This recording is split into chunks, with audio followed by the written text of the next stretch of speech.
Muy buenos días, bienvenidos y bienvenidas a todos y todas.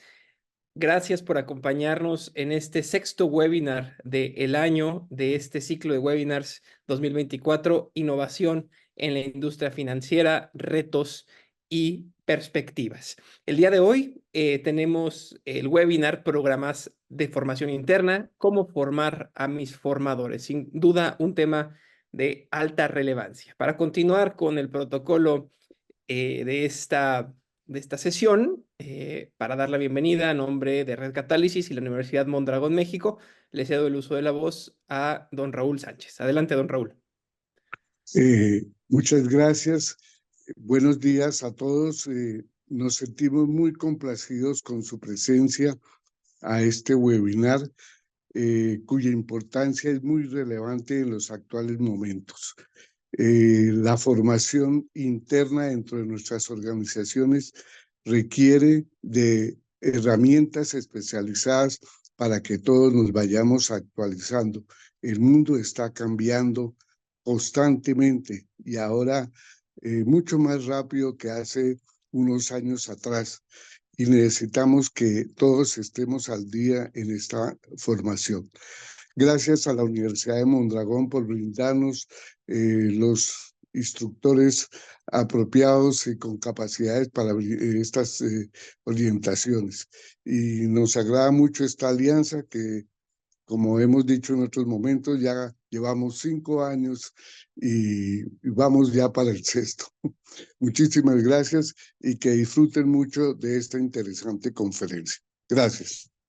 Sin lugar a dudas, 5 años de muchos éxitos y los que quedan, don Raúl, y los mejores ponentes, eso seguro. Y el día de hoy no será la excepción. El día de hoy tengo el gusto de presentarles a el maestro Aníbal Villa Álvarez. Él es, además de un extraordinario colega, un extraordinario ser humano, y él es máster en innovación y emprendimiento por la Universidad de Barcelona, OBS.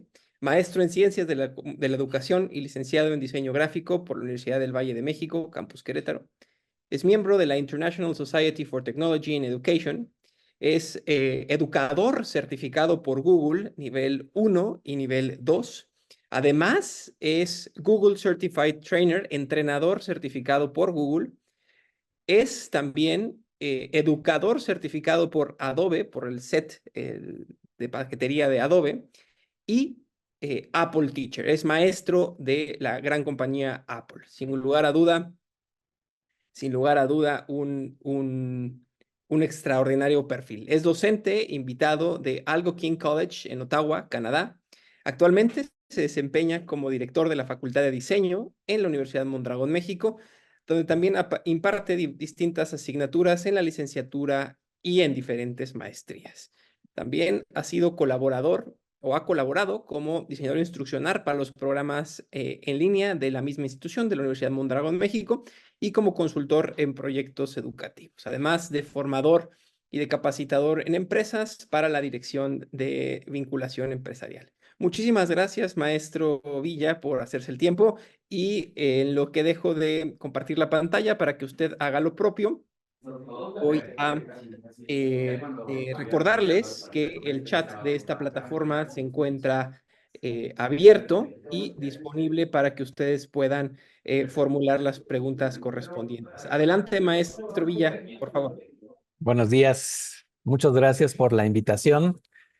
Pues la verdad es que estoy muy contento de estar aquí compartiendo con ustedes. Desde que me comentó Rafa la posibilidad de tener esta charla con ustedes, pues la verdad es que me sentí muy contento de poder platicarles, compartirles algunas ideas, algunas sugerencias sobre algunas tendencias que valdría la pena considerar en nuestros programas de capacitación interna y los programas de formación de formadores o de train the trainers que estén manejando en sus diferentes organizaciones.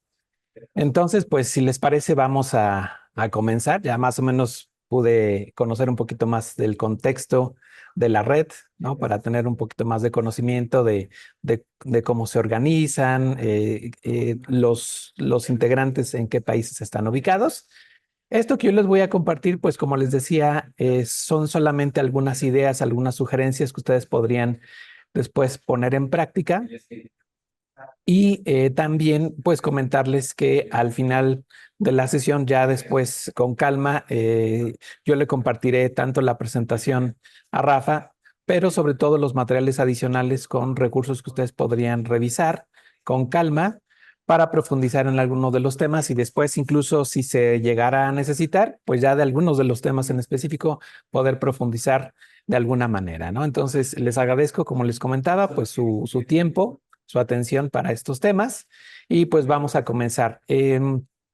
Les comparto aquí, van a ver en la parte del centro, aquí ya va a aparecer la información.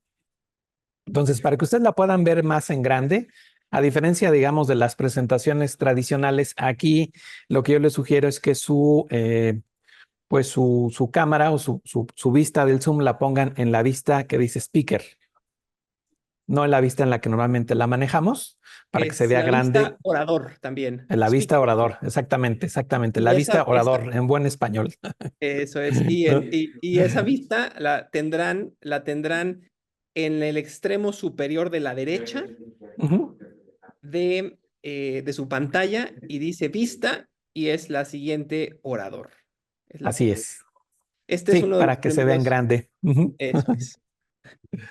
Muy bien. Bueno, pues de forma general, lo que vamos a ver es, en primer lugar, un poquito la forma en la que nosotros podemos evaluar estos programas de formación y ya de forma más concreta en la siguiente parte, un poquito sobre las tendencias que se están manejando con respecto a capacitación en general, ¿no?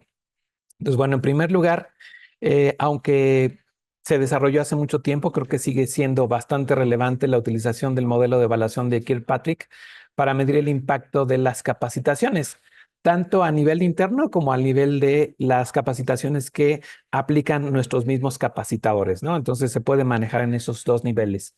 Este modelo ha tenido diferentes revisiones a lo largo de los años. El modelo original es de los 70, pero su última revisión fue más o menos alrededor de los años 2010, 2012. Y aquí la esencia del modelo es que tiene 4 niveles en particular en los que nosotros podemos trabajar. Me voy a concentrar particularmente en los niveles 3 y 4, pero que es importante considerar que sobre todo en los niveles 1 y 2 es donde nosotros vamos a tratar de reforzar estos elementos con nuestros equipos de capacitadores. ¿Qué quiere decir? Que bueno, en este modelo tenemos esos 4 niveles y en el primer nivel tenemos el nivel de reacción o de satisfacción, es decir, cuando nosotros terminamos un curso de capacitación, normalmente se le aplica una encuesta a los participantes. Digo, se puede manejar de otras maneras, pero normalmente se hace a través de una encuesta para conocer cuál fue su impresión con respecto al contenido del curso y al desempeño del facilitador. Eso es en el nivel 1. Luego, en el nivel 2, tenemos la evaluación del aprendizaje, es decir, qué herramientas o qué estrategias nosotros utilizamos al final del curso para certificar el aprendizaje de los participantes. Tradicionalmente se puede hacer o se hace a través de un examen, pero yo creo que aquí es importante considerar que vamos a tener ya un montón de opciones o de recursos para poder hacer esta evaluación del aprendizaje al finalizar cada uno de los cursos que se impartan, talleres, etcétera. También es importante considerar que este proceso se puede automatizar. ¿Qué quiere decir? Si nosotros, por ejemplo, tenemos una plataforma en la que nosotros ya tenemos un contenido y a través de esa plataforma aplicamos un quiz, un examen o una entrega de un producto que se puede evaluar, por ejemplo, a través de una rúbrica o de cualquier otro instrumento, cuando el participante cumple con ciertos lineamientos, nosotros incluso podríamos generar de forma automática su certificado. Entonces, al decir cumple con estas competencias o con estas calificaciones, se le entrega un certificado directamente. Esto se puede hacer en muchísimas plataformas. Yo les puedo comentar ahorita que es bastante sencilla de implementarse, sobre todo si no tienen una plataforma dedicada para eso. Podría ser, por ejemplo, generar un formulario en Google, ¿no? Que hiciera la función o cumpliera con la función de hacer un examen final de algún contenido y se conecta con un complemento de Google Forms para generar un certificado de participación al cumplir con ciertos requisitos, ¿no? Entonces, es como una idea en este segundo nivel del modelo de Kirkpatrick. Con respecto a la evaluación del aprendizaje, ahora también les comentaba pensar en otras maneras de evaluar el aprendizaje, ¿no? A lo mejor un caso de estudio, generar también a lo mejor un video de una demostración. Em, se pueden manejar muchísimas posibilidades, sobre todo pensando en los tipos de contenidos que se abordan en cada capacitación. Hay cursos que a lo mejor son más teóricos y sí se pueden trabajar bien con algún documento, con algún examen, pero otras cuestiones son más prácticas y a lo mejor incluso le podríamos pedir al participante que se grabara mientras está realizando cierto procedimiento y a partir de eso utilizar una rúbrica para evaluar ese aprendizaje. Entonces, eso es como en los niveles 1 y 2 que competen principalmente al facilitador cuando está haciendo su trabajo, el diseño de esta encuesta de satisfacción y por otro lado, las técnicas e instrumentos de evaluación del aprendizaje al terminar ese curso.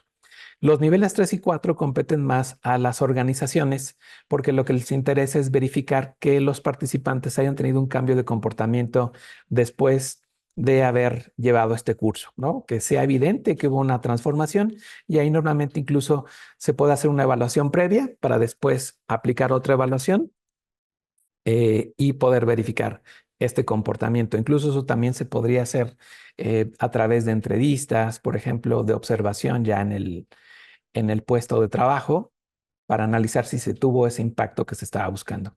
Y finalmente, en el último nivel, en el nivel 4, es el impacto en resultados, que está pensado principalmente en cómo el resultado de la capacitación impacta en ciertos indicadores que ya se habían realizado o se habían determinado previamente. Incluso ahí se recomienda tener un grupo de control. Es decir, vamos a tener a una serie de participantes que no han tomado el curso y vamos a verificar sus indicadores con respecto a ciertas decisiones que se hayan tomado y después lo vamos a comparar con los resultados que tuvieron los participantes que sí llevaron el curso en esos mismos indicadores. No sé, pongo un ejemplo, si el curso trata sobre, por ejemplo, atención al cliente, entonces podríamos tener como indicador el número de consultas o el número de quejas que tiene el área de atención al cliente y después de haber tomado la capacitación, cómo ese porcentaje tendría que haber disminuido, por poner un ejemplo, ¿no? Y así lo podemos analizar. Entonces, en primer lugar, como yo les comentaba, tomar en cuenta que el modelo de Kirkpatrick sigue siendo bastante relevante para poder hacer este análisis de la capacitación. Si nosotros a lo mejor no lo tenemos de una manera tan formalizada, sí valdría la pena empezar a hacer esto, sobre todo pensando en una estandarización. Es decir, si cada uno de los integrantes de la red, por ejemplo, tienen diferentes formas de capacitación, pues quizá a lo mejor valdría la pena definir un formulario estándar, por ejemplo, de retroalimentación al final de la capacitación, que incluso se pudiera estar actualizando, pero que siempre se utilizara el mismo, con el mismo formato, con la misma imagen, ¿no? Lo mismo en el caso de la evaluación del aprendizaje, tener quizá a lo mejor un banco de rúbricas, un banco de quizzes, un banco de exámenes que se pudiera compartir y que incluso eso se pudieran utilizar de forma intercambiable, ¿no? En la parte de comportamiento, eso sí ya es un poquito más especializado y ahí sí depende de la organización en la que se esté dando la capacitación, pero sí ponernos de acuerdo con ellos en saber cuáles son esos indicadores o cuáles son esas competencias que nosotros deberíamos observar después de la capacitación para ver si hay un cambio de comportamiento y como les comentaba yo en la diapositiva anterior, pues se puede hacer a través de entrevistas, de cuestionarios, de observaciones en el entorno laboral. Y finalmente, en la que es un poquito más complicada a veces de medir, son los resultados. Y los resultados son importantes porque sabemos que están vinculados con el impacto económico. Es decir, el análisis del retorno de inversión de la capacitación es un elemento fundamental en este apartado de resultados, ¿no? Entonces, ¿cuánto se está invirtiendo en la capacitación? ¿Qué resultados nos está dando de forma muy concreta? Y es importante, como lo menciona aquí, darle cierto tiempo para poder ver esos resultados, ¿no? Entonces, se da la capacitación, se definen cuáles son esos indicadores, se toma de referencia una situación previa y después se compara, después de cierto tiempo, cómo se han modificado esos indicadores en ese periodo. No sé si hasta aquí más o menos todo bien, dudas, preguntas, comentarios, con toda confianza lo podemos ir poniendo ahí en el chat. Muchas Eh, gracias, ah, maestro. Gracias. Un poco para ir en el ritmo de la sesión, les recordamos a todos los participantes que si ustedes van teniendo alguna duda, la vayan formulando en el chat. El maestro Villa ya vi que estará haciendo algunas pausas para ir respondiendo, pero para continuar con todos los temas de la sesión, tendremos unos minutos al final para responder las preguntas. De todas maneras, en el chat no se borran, entonces las tendremos muy presentes. Muchas gracias. Adelante, maestro. Va, perfecto, muchas gracias. Bueno, pues entonces, retomando, continuando con esto, nada más algunos elementos o ejemplos básicos de cada uno de los niveles para nosotros tomarlos en cuenta.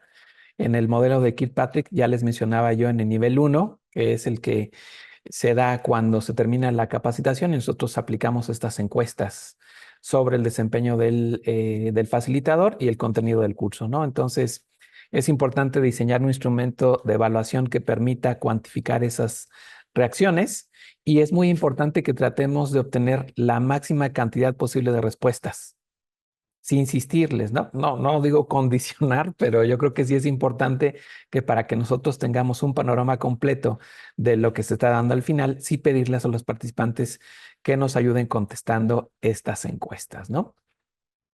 Y también esto está alineado con ciertos estándares mínimos aceptables con respecto a la calidad de sus cursos de capacitación. Ahorita voy a hablar un poquito más sobre los estándares. Siguiendo en el nivel número 2. Aquí lo que nosotros vamos a ver es en el ámbito de la evaluación del aprendizaje, recordar que es importante hacer también esta comparación. Sí se pueden utilizar exámenes, pero que recuerden que es importante tener más alternativas, sobre todo cuando el contenido de las capacitaciones son talleres, son cuestiones más prácticas. Luego, en el nivel número 3, que son los cambios de comportamiento. Ahí incluso esto se podría agregar a una evaluación que ustedes se manejara, por ejemplo, una evaluación tipo 360 grados para incluir un apartado relacionado con la capacitación. Y recuerden que es importante tener un grupo de control. ¿Ok? Y luego nos vamos a ir al número 4, que también es importante la medición, pero sobre todo la definición de los indicadores que se van a utilizar para calcular el retorno de inversión, que ya vi que aquí pusieron una pregunta relacionada con eso. También, si hay oportunidad, lo revisamos y también les voy a compartir algunos recursos relacionados con esta parte que interesa mucho por la cuestión presupuestal, ¿no? ¿Qué impacto está teniendo los recursos del presupuesto destinados a capacitación? ¿Qué impacto real están teniendo? Y eso también nos lleva a la toma de decisiones en ese sentido, ¿no? Incluso en esta versión, en una de las versiones más recientes del modelo, se habla más que de retorno de inversión, se habla de retorno de expectativas. O sea, sí hace referencia a un aspecto económico importante de la inversión que se está haciendo, pero sobre todo es cómo se cumplen las expectativas que había al inicio del proceso en la definición de los objetivos contra los resultados que se dan en el nivel 4. Entonces aquí lo que ustedes pueden ver en este diagrama, nada más que lo tenemos al revés, es el nivel 1 está del lado derecho y va hacia la izquierda, porque también está puesto de esta manera para que veamos cómo incluso este proceso se tiene que retroalimentar. Los resultados de las evaluaciones en cada uno de los niveles nos sirven para mejorar en general el proceso de esta evaluación. Y bueno, eso es con respecto al modelo de Kirkpatrick, que como les decía, si no lo tienen formalizado, mi invitación es que lo empezaran a utilizar como una estrategia importante para analizar cómo se están dando esas capacitaciones. Y vamos a entrar ahorita al siguiente tema. Uno de los puntos que se mencionaba como en la propuesta de lo que nosotros íbamos a abordar el día de hoy, se hablaba de la microenseñanza. Entonces, quisiera aquí comentar que en el caso de la capacitación, pues habría que considerar situaciones o planes de formación híbridos. Es decir, si mucha de la capacitación se da de forma presencial, pues por supuesto que un elemento fundamental es la microenseñanza, pero empezar a pensar en combinar diferentes esquemas de capacitación. Es decir, sí, formaciones presenciales, síncronas en un lugar determinado, pero combinar, por ejemplo, con módulos específicos que se puedan tomar a distancia de forma asíncrona, con material generado específicamente y que incluso ese material tuviera un diseño modular con ciertos estándares para que se pudiera compartir en diferentes plataformas, ¿no? Nada más lo comento como para tener un poquito de preámbulo con respecto a lo de la parte de microenseñanza. En la microenseñanza también sabemos que es fundamental que nosotros sigamos trabajando con los formadores para que desarrollen esas competencias. En particular, esas competencias están centradas en la parte de inducción, desarrollo y síntesis, en la planeación de los cursos y también en la forma en la que se van dando estas interacciones con los participantes. Eso, la verdad es que quien ya tiene mucha experiencia sabe que se practica, se va haciendo todos los días, pero que es importante que sí, cada cierto tiempo nosotros grabemos las sesiones, por ejemplo, para poder hacer esta evaluación o esta retroalimentación con los capacitadores para que ellos vean cómo están poniendo en práctica las habilidades técnicas de la microenseñanza. Entonces, esa parte creo que está muy clara y yo sí creo que sería necesario definir ciertos estándares relacionados con los resultados de las evaluaciones para ver de qué manera tendríamos que apoyar a los capacitadores en ciertas áreas de oportunidad que podrían tener en la cuestión, por ejemplo, del manejo de grupo y en la parte de expresión. Y sobre todo en la parte de manejo de métodos y de materiales, que es algo que vamos a abordar a continuación.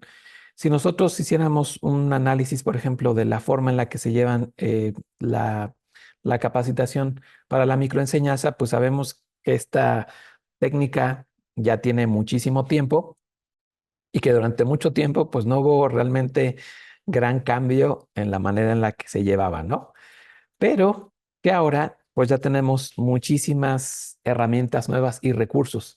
En particular, me quisiera centrar en los materiales y recursos, ¿no? Entonces, si nosotros, por ejemplo, revisamos, como les decía, un curso de microenseñanza centrado en la parte de los materiales, pues vamos a ver que se mencionan presentaciones con acetatos, presentaciones con diapositivas, rotafolios, que está bastante bien y se puede utilizar cuando hay situaciones en donde no podemos centrarnos demasiado en la tecnología. Está muy bien. De hecho, es importante que los facilitadores dominen también técnicas con estos materiales eh, más tradicionales, pero yo creo que ahorita es necesario pensar, sobre todo si estamos hablando de formaciones que pueden ser híbridas, por ejemplo, pues ya entrar a ver que existe ya todo un grupo de herramientas que se pueden manejar, sobre todo pensando que en muchos casos ya una de esas herramientas principales, tanto como participantes como instructores, son, por ejemplo, los teléfonos móviles, ¿no? Entonces, aquí les quisiera yo compartir un grupo de herramientas que, si bien se utilizan en contextos educativos, también se prestan muchísimo para situaciones de capacitación. Por ejemplo, dentro de este grupo, cosas que funcionan bastante bien son los tableros colaborativos en tiempo real, que incluso nos permiten registrar lo que se va haciendo y teniendo participantes en diferentes lugares, trabajando de forma colaborativa en un resultado, ¿no? Valiosísimo, por ejemplo, para lluvia de ideas, para toma de decisiones, para comentar diferentes perspectivas sobre una misma temática. ¿Qué otras cosas también podemos utilizar? Plataformas o herramientas para encuestas en tiempo real. También plataformas para trabajar con video, actividades con video. Por ejemplo, si vamos a trabajar ciertas actividades en las que requerimos que los participantes vean el material, al final del video les pueden salir una serie de preguntas. También nos serviría como una estrategia de evaluación. Otra cosa que también nosotros podemos hacer es aprovechar ya las herramientas como Canva o como Geniali para la generación de material visual, pero sobre todo material también que puede ser interactivo y que no requiere una curva de aprendizaje muy elevada, ¿no? La única desventaja es que son plataformas de pago, pero si ustedes, por ejemplo, quisieran generar objetos de aprendizaje que son compatibles con diferentes sistemas de gestión del aprendizaje, con diferentes LMS. Por ejemplo, existe el Excel Learning, que es un software de código abierto que de hecho a mí me llamó mucho la atención porque, por ejemplo, cuando se dio la situación del COVID, los sistemas educativos de los países pues estaban buscando alternativas para generar contenido, que incluso los mismos maestros pudieran generar los contenidos, que esos contenidos se pudieran hacer en un formato que fuera abierto y que fuera fácil de aprender, que la curva de aprendizaje no fuera muy pronunciada. Y, por ejemplo, empezaron a desarrollar contenidos en Excel Learning. La ventaja que tiene es que el contenido que se genera se puede exportar en diferentes formatos, incluyendo estándares como el SCORM, que permite utilizarlo en diferentes plataformas de gestión del aprendizaje.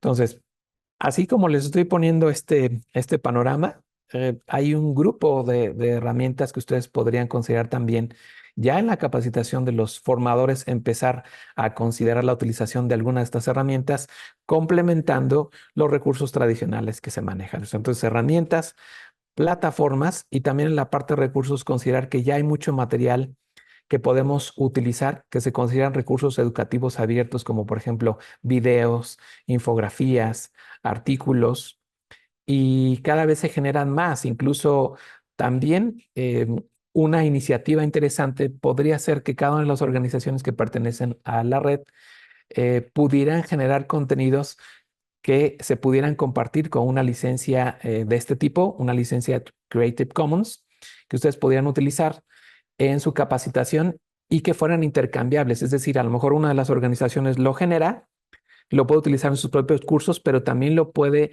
proporcionar para que otras de las organizaciones lo utilicen en sus propios cursos de formación. O sea, aquí la invitación es trabajar de forma, digamos, organizada para que no se dupliquen esfuerzos en la generación de esos materiales. Entonces, manejar ciertos estándares, definir ciertas temáticas y desarrollar estos contenidos utilizando algunas de estas herramientas, considerando que esos contenidos incluso se les pudiera asignar una licencia para que también lo pudieran aprovechar. O sea, contenidos cortitos que, por ejemplo, nosotros podríamos utilizar en nuestras redes también. No sé, a lo mejor se utiliza en un curso y tienes una versión más cortita que puedes compartir en tu red social, ¿no? Por decir algo. Entonces generas interés, estás generando movimiento en las redes, empiezas a enganchar a las personas con respecto a una formación que se pudiera tener y ya en los cursos sí manejas la versión completa del mismo contenido. Son solamente algunas ideas y que, como les decía, esos contenidos podemos aprovechar estas herramientas pues de recientes generaciones que hacen muy sencillas de utilizarse y que tienen incluso versiones gratuitas o herramientas de código abierto, como les mencionaba, como el Excel Learning, por ejemplo, ¿no? Vamos al siguiente punto y es, no sé si de alguna manera se maneja un estándar de competencia. Ya sea cada vez es más importante y los países trabajan en la creación de sistemas de eh, estándares de competencias, cuando lo que se quiere es, por ejemplo, formalizar o dar un certificado a una persona que tiene experiencia en un área específica o en un procedimiento específico y que no está vinculada a una formación académica en particular. Es decir, cualquier persona puede tener acceso a una certificación de sus competencias que le da una ventaja y una formalidad a lo que está desarrollando. Yo les pongo aquí el ejemplo de México. Está lo que se conoce como Conocer, que Conocer agrupa a una serie de organizaciones que han propuesto sus estándares de competencia y el mismo Conocer lo que hace es que publica esos estándares y tiene un directorio de los estándares y también de las personas que se han certificado. Entonces, es un proceso en el que la persona se registra, elige qué estándar de competencia, en qué estándar de competencia se quiere certificar, lleva el proceso de certificación, que varía dependiendo del tipo de competencia que quiera certificar, y al final se le entrega, pues ya, su certificado, ¿no? Por aquí hay unas iniciativas que también pude ver. Hay una página que también les voy a compartir. Ya hay algunas experiencias también en elementos de certificación en algunos países, ¿no? En Nicaragua no encontré, no sé qué tan actualizada esté esta información, Pero sí es importante considerar, sería importante considerar que los facilitadores tuvieran una certificación en el diseño e impartición de cursos de capacitación presenciales y o en línea. Que de hecho en México, por ejemplo, 3 estándares diferentes cubren estos aspectos. Una parte es el diseño, otra parte es la impartición de cursos presenciales y otro es, por ejemplo, la evaluación o el diseño de cursos en línea.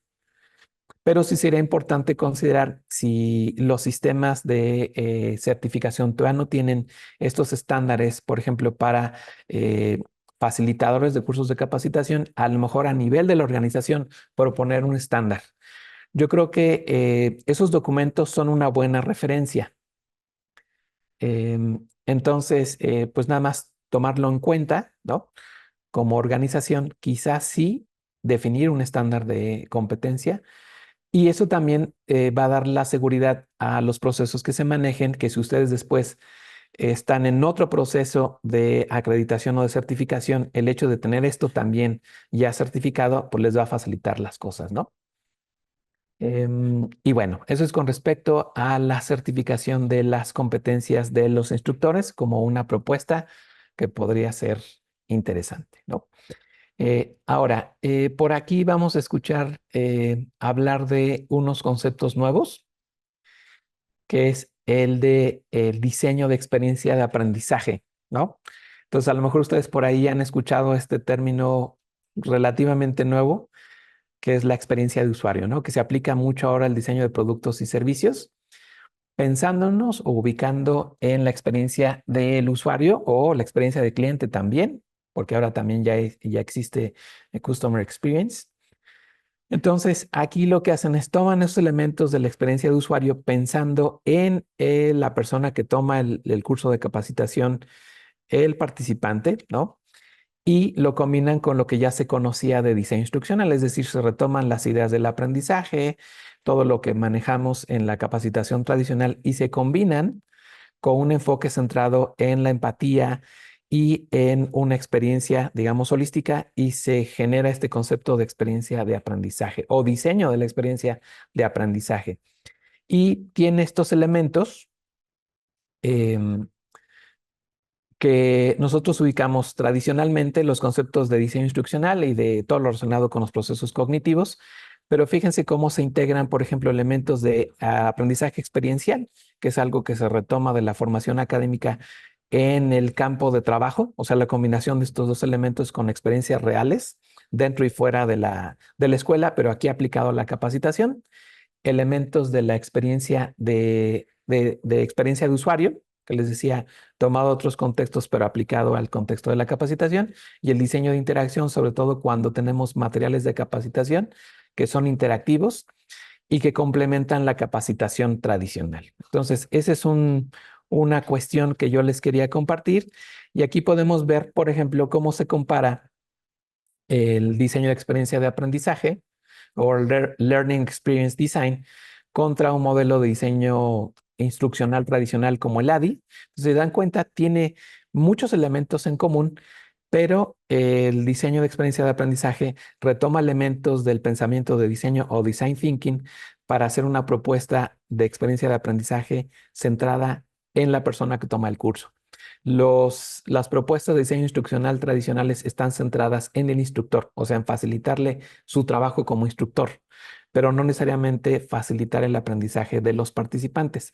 En cambio, los fundamentos de experiencia de aprendizaje sí permiten considerar estos elementos. Entonces, nada más se los dejo también un poquito como de reflexión. Y una herramienta que es muy interesante que nos puede ayudar en este proceso es que quizá nosotros en algún momento hemos utilizado herramientas como por ejemplo el Canvas para los modelos de negocio, ¿no? Y que ahora se utiliza para muchas cosas, pero también existe un Canvas para la experiencia de aprendizaje. Entonces, si nosotros queremos empezar a implementar esto del diseño de experiencia de aprendizaje, podemos utilizar una herramienta como el Canvas, este Canvas del Learning Experience, para organizar nuestras propuestas de capacitación, ¿no? Donde consideramos cuáles son los resultados de aprendizaje, cuáles son las características de las personas que van a tomar esta capacitación, cuál es el ambiente, la ubicación, los recursos, las actividades, el proceso. Y aquí fíjense, también les quisiera comentar cómo, si ustedes se fijan en este diagrama que estamos viendo, en la parte de abajo, del lado derecho, hay unos iconitos. Estos iconitos, por ejemplo, nos están diciendo que este material que yo les estoy compartiendo tiene una licencia que permite su utilización. Es decir, este Canvas ustedes lo pueden utilizar de forma libre, sin ningún problema, para planear sus propuestas de capacitación, tanto dentro de la organización como las propuestas de capacitación para los participantes externos. Entonces, pues ahí se los dejo también. El diseño de experiencia de aprendizaje. Aquí nada más para ir cerrando un poco este punto es, si nosotros tenemos la cuestión del diseño de experiencia de aprendizaje, utilizando, por ejemplo, cursos de capacitación presenciales o combinados con un sistema de gestión del aprendizaje, como un LMS, como un Blackboard, como un Moodle, como un Canva, como un Schoology, el que ustedes quieran. Vamos a ver que también se empieza a mencionar como una evolución de los sistemas de gestión de aprendizaje a plataformas de experiencia de aprendizaje. Es decir, por un lado, estamos trabajando o estamos llevando o migrando del diseño instruccional tradicional hacia una experiencia de aprendizaje. Quiere decir que entonces los sistemas de gestión de aprendizaje van a migrar o se van a transformar en plataformas de experiencia de aprendizaje. Aquí lo que vamos a ver es que tiene más funciones, pero también, como les decía, está más centrado en las personas que toman el curso. Es decir, sí ofrece muchos recursos para la persona que está diseñando, pero que también permite la integración de recursos que incluso pueden ser generados por terceros, ¿no? Crear y compartir recursos generados por terceros. Con respecto a las características de una plataforma de experiencia de aprendizaje, todas deben de cumplir con estos elementos.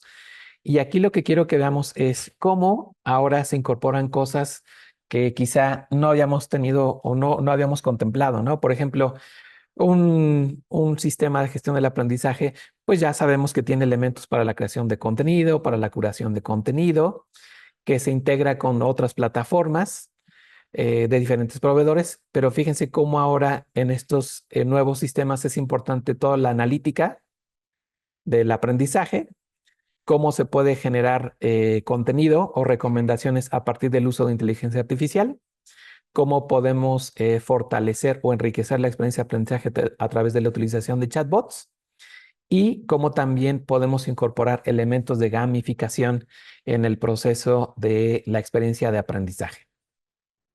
Entonces también ahí se los dejaba un poquito como referencia de cómo vamos a ir viendo que estas tendencias van a cambiar con respecto al enfoque de lo que se está desarrollando.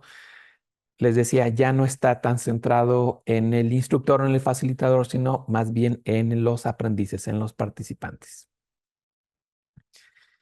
Retomando un poquito de los elementos que se mencionan en el apartado anterior, pues quisiera que habláramos también sobre el tema de otras estrategias que se pueden manejar, ¿no?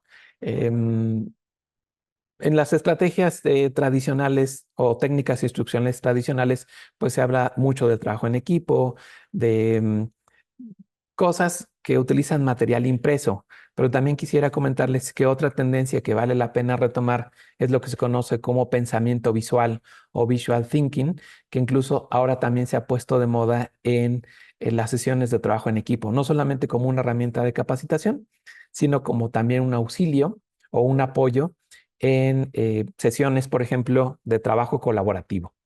Y la ventaja es que ahora también se puede hacer con herramientas digitales.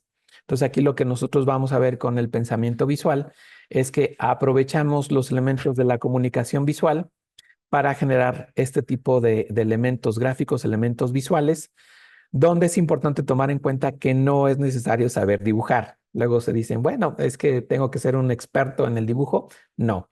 De hecho, el pensamiento visual es una herramienta que los capacitadores pueden utilizar mucho en sesiones tanto presenciales como remotas a través de alguna herramienta de videoconferencia para ir aterrizando esos conceptos.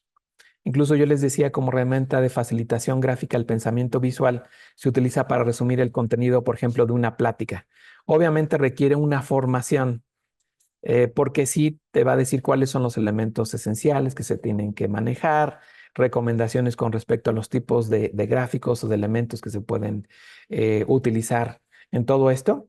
Entonces, otra herramienta que yo les comento que valdría la pena, quizá como un elemento adicional para la formación de los capacitadores, es de lo que ya manejan, agregarles herramientas de pensamiento visual. Entonces, ahí también lo dejo un poquito como referencia, y también a nivel de la organización se puede utilizar.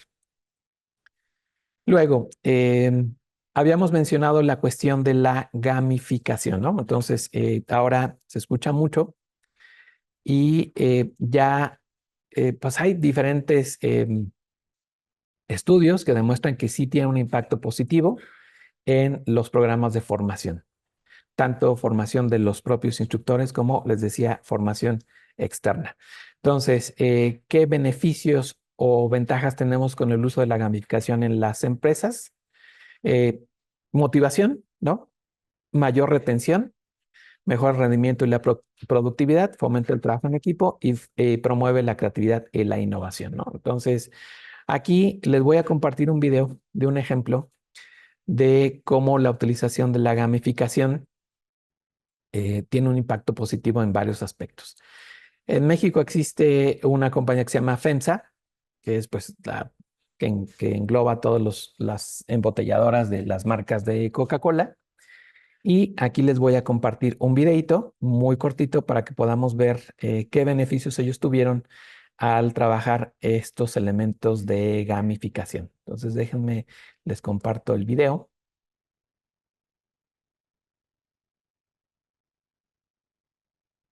Ahorita nos va a aparecer por ahí.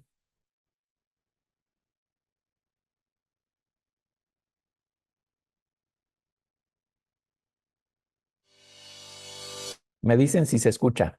¿Se escucha? Sí, va, perfecto. Perfecto, se escucha muy bien. Muy bien. Mira, la verdad es que fue una experiencia padrísima los juegos de Gameland. Me enganché desde el inicio. Me parecieron muy enriquecedor el contexto en el que se manejan y no pude soltarlo hasta que lo terminé.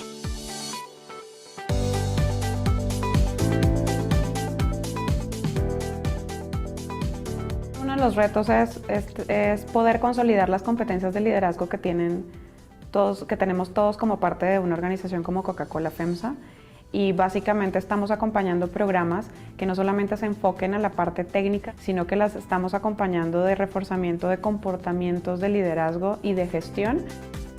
Estos juegos virtuales le dan la posibilidad a los colaboradores de aprender de una manera casi que implícita, porque están inmersos en un escenario establecido que los saca per se de lo que significa una sesión de capacitación o habilitamiento. Creo que ya era tiempo para nosotros el estar moviéndonos hacia un lugar diferente en términos de una oferta formativa. Esta metodología me parece muy sobresaliente en cuanto a temas de desarrollar personal, sobre todo porque un videojuego te acerca más a lo que es hoy la tecnología, que tienes acceso rápido, que no tienes que estar en una sala de capacitación, que lo puedes hacer en tu casa, en tu celular, vas aprendiendo cosas y no se queda simplemente en el juego, ¿no? Sales del juego y es tu realidad y ahora cómo haces que esas cosas que viviste sucedan. Estaba participando en el programa aproximadamente 800 y más personas. Hicimos todo un proceso de comunicación que fue bastante entretenido y la invitación era un boleto de avión. Entonces les dimos como todo ese marco y todo el diseño gráfico estuvo acompañado de ese concepto de aventura, de viaje. Mi experiencia con los juegos de GameLayer fue maravillosa. Es una plataforma que nos ayuda a aprender y nos motiva para ser mejores líderes cada día. La asimilación de los conocimientos es diferente. Con el juego de Pacific, lo que te das cuenta es que te envuelve. Te metes, te enseña y no puedes despegarte hasta que terminas. me sorprendió la manera en la que te va llevando a diferentes escenarios y hace mucho match con la vida laboral y personal, ¿no? Como una decisión que tomas te va a dar una consecuencia, si no es la adecuada, pues hay que corregir de inmediato y hay que hacer y atrevernos a hacer cosas distintas. Entonces, además de que lo puedes hacer en simultáneo y llegas más rápido a más gente, pues estás logrando también que la gente tenga un nivel de interacción con el contenido mucho más alto.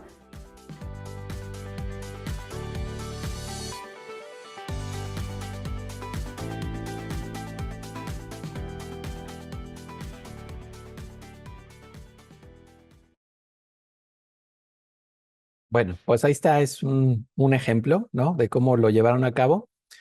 Se puede hacer de muchas maneras, ¿no? Ellos hicieron pues una aplicación específica para poder lograr esto, pero con algunas de las herramientas que nosotros vimos en el grupo que les compartí, se pueden empezar a trabajar elementos de gamificación. E incluso en algunas herramientas, pues para hacer como más lúdico toda esta cuestión, pues se pueden agregar lo que les llaman los escape rooms, ¿no? Estos como situaciones en las que tienes que ir descubriendo pistas, ¿no?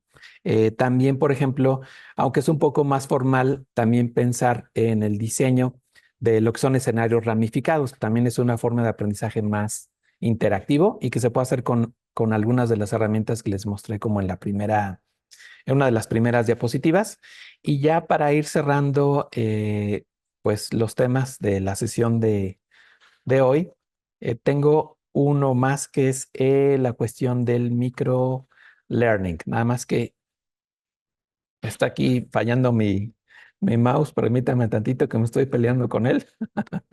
Pero si no, acá No se tengo preocupe, maestro, es un evento en vivo. sí, exactamente. A veces pasa así, ¿no? Que luego las cosas no quieren colaborar.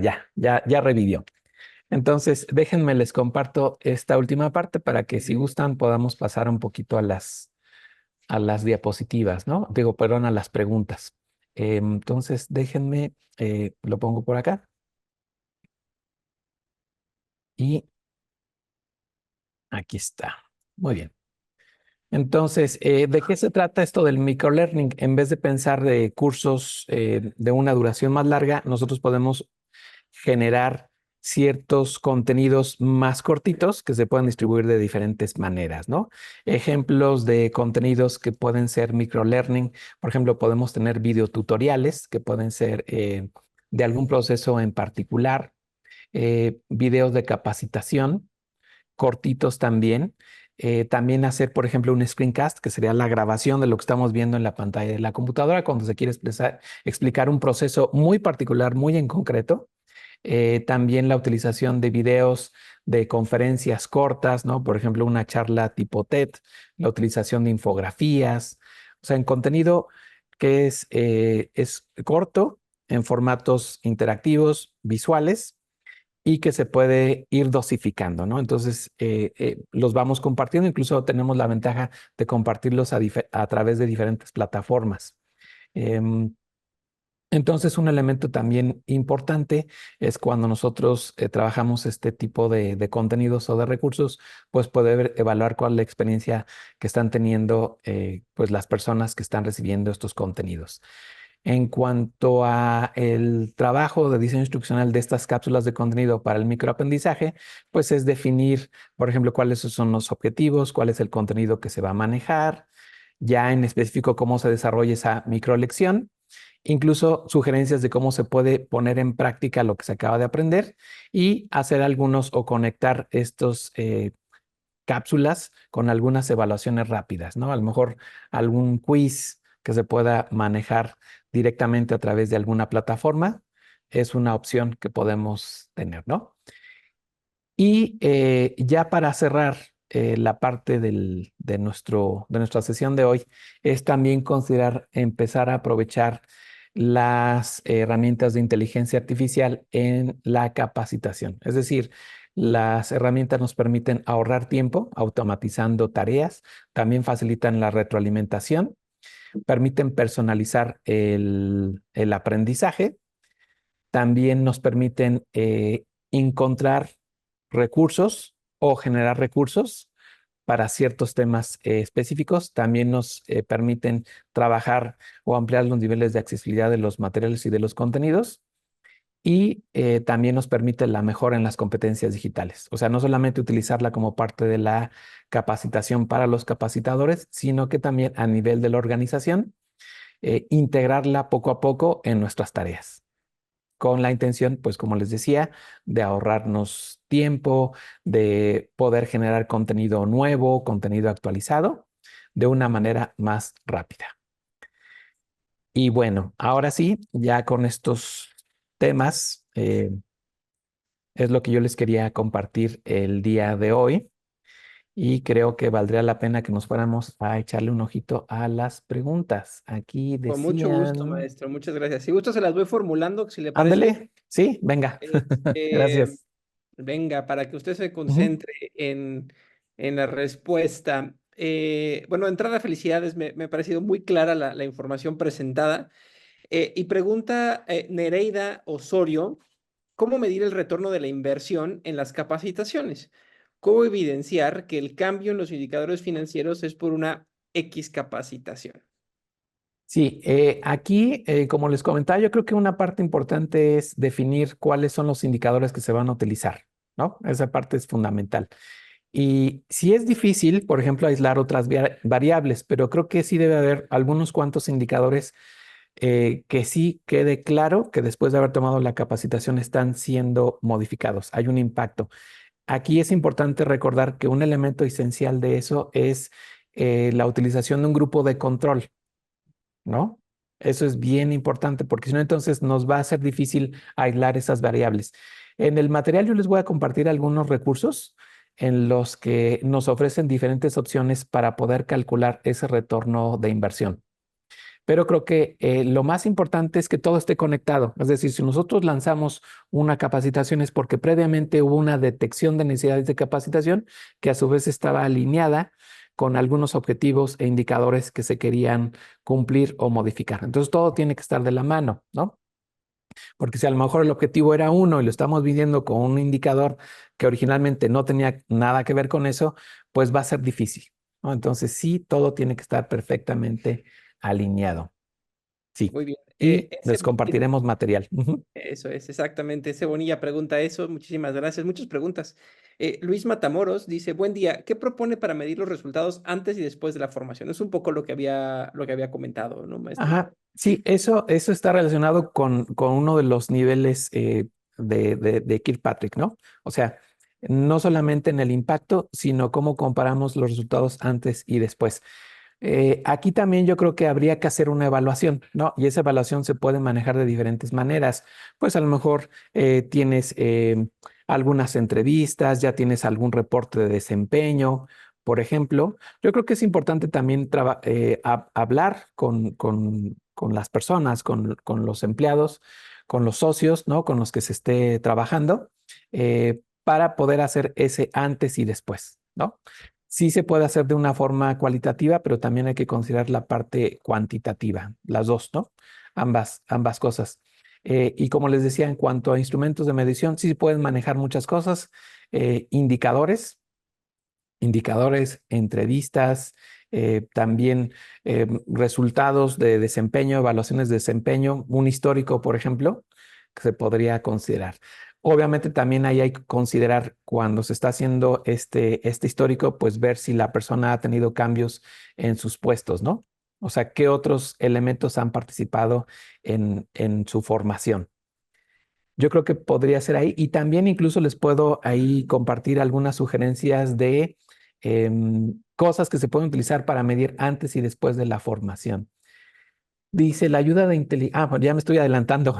No, no, Perdón, adelante. don Rafa. No, no, no, adelante, adelante, Yo creo que adelante, sí es la maestro. respuesta que sigue. La pregunta que sigue dice, ¿la inteligencia artificial viene a minimizar el uso de tantas plataformas o aún se sigue utilizando por su expertise? ¿Qué recomendaría usted? Pues la inteligencia artificial es como otra herramienta, ¿no?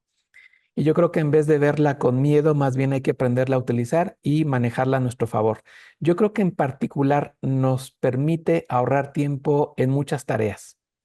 Entonces nos permite, por ejemplo, como les decía, la generación de contenido, facilitarnos actividades de planeación cuando estamos desarrollando un curso, incluso hasta cosas como, por ejemplo, cómo explicar algo de una manera más sencilla o incluso pedirle que revise la redacción de alguna cuestión para ver si queda clara, por ejemplo. Entonces, verla como una herramienta más mientras nos ayude a mejorar nuestros procesos, a simplificar tareas, a aumentar la automatización, creo que tiene un uso positivo. Obviamente, nunca va a suplir el buen juicio de la persona que lo está manejando. Entonces, aquí nosotros tenemos que aplicar nuestra experiencia para definir, no, pues esto sí me sirve o esto, la verdad es que no lo voy a utilizar. Todavía a lo mejor no está al nivel que yo estoy buscando o quisiera, o a lo mejor tendría que utilizar otra herramienta, ¿no? Y no solamente en esto, sino también pues ya están las herramientas de generación de contenido. No sé, por ejemplo, algo muy práctico en lo que podemos utilizar inteligencia artificial. Supongamos que tú tienes un material muy bueno, pero está en otro idioma. Y tú lo que tú quieres hacer es generar, por ejemplo, subtítulos o incluso el doblaje del material para que se pueda utilizar en un curso de capacitación, haciendo lo que está en español. Pues es una tarea que es muy fácil hacer ahora con la inteligencia artificial. Es decir, tienes un recurso muy bueno que de otra manera no podrías utilizar, pero que si te apoyas en la inteligencia artificial, lo vas a poder aplicar y compartir en tus cursos de capacitación. Entonces, creo que sí, verlo como eso, ¿no? Muy bien. Comenta Norman Rodríguez que observó que no aparecía WhatsApp en la parte de comunicación y comunidad. ¿Por algún motivo en especial? Pues lo que pasa es que cuando se hizo la lista, estamos pensando que como esta lista es como para estudiantes de muchas edades, por cuestión un poquito de edades.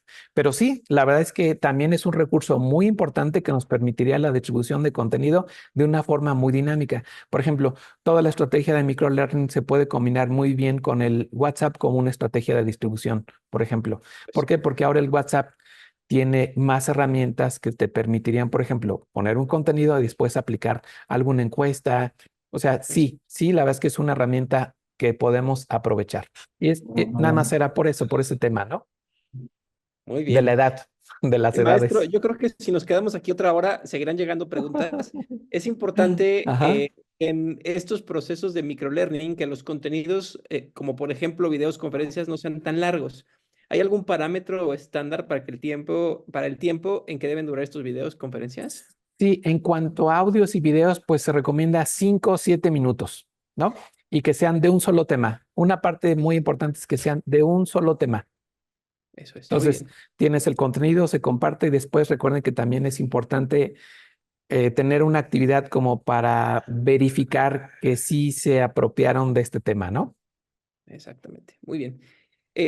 Luz Rivera dice, buenos días, ¿qué elementos se deben considerar para la elaboración de los contenidos en una capacitación instruccional respecto a materiales visuales y participantes? Gracias, maestro, excelente compartir.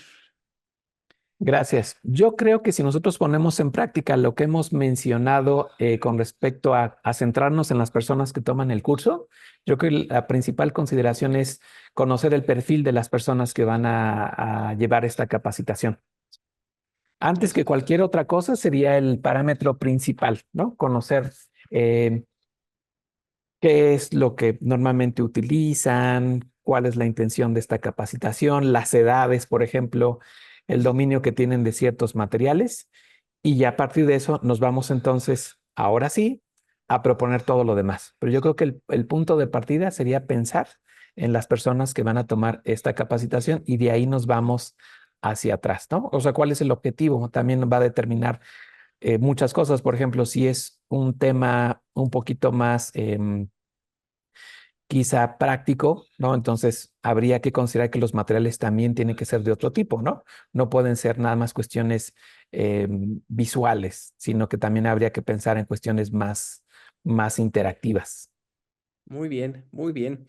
Pregunta Ronald García, ¿cuál es su opinión de la recepción de contenido y aprendizaje mediante el desarrollo de estas herramientas de inteligencia artificial a grupos de diferentes generaciones? Es buena pregunta. A ver, no sé si a lo mejor lo que estoy entendiendo aquí es que nosotros podamos adaptar nuestro contenido aprovechando la inteligencia artificial considerando los diferentes rangos de edades. No sé si por ahí va la pregunta. A ver si Roland nos puede aclarar ahí la pregunta.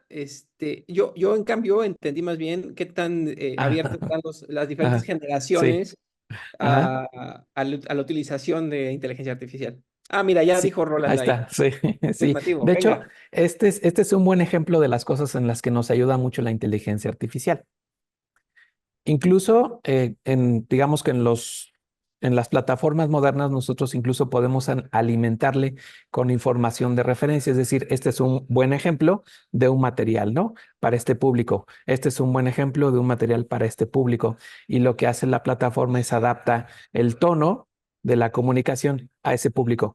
No es perfecto, aclaro. Recuerden que siempre que nosotros utilizamos herramientas de inteligencia artificial, pues tenemos que aplicar nuestro criterio, nuestra experiencia, ¿no? Quizá sea un punto de partida bueno que después ese material se tenga que perfeccionar, pero Ujú. sí coincido que en este caso es una ventaja de la utilización de la inteligencia artificial poder abordar un contenido desde diferentes perspectivas, tomando en cuenta ese rango de edades en cada generación.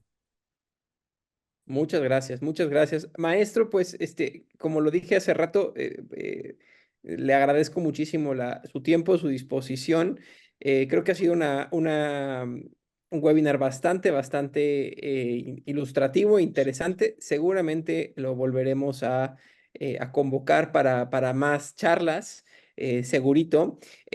No sin antes, antes de despedirme, me gustaría recordarles a todos y todas que nuestro próximo webinar del jueves 22 de agosto es Fortaleza en la era digital, ciberseguridad. Hablaremos un poquito o daremos un update del riesgo digital. Hablaremos un poco de seguridad para no técnicos. La ciberseguridad empieza con el equipo no técnico, la ciberseguridad como estrategia indispensable y un panorama global en temas de ciberseguridad. Esto a cargo del maestro Isidro Aguilar, catedrático de la Universidad Mondragón, México, para la Facultad de Ingenierías, el próximo 22 de agosto. Dicho esto, no me queda más que agradecerles. Y ya vio, maestro, cuántas felicitaciones están llegando en el chat de esta Muchas plataforma. Muchas gracias. gracias a todos y todas. Que me alegra muchísimo em, que hayan tenido esto, que les haya gustado esta capacitación. Y he de decir que esta es la primera capacitación después de 5 años que vemos más cámaras encendidas a lo largo de este webinar. Entonces eso me encanta, denota el interés. Que tengan muy buena mañana. Hasta la próxima. Adiós. Muchas gracias. Hasta luego.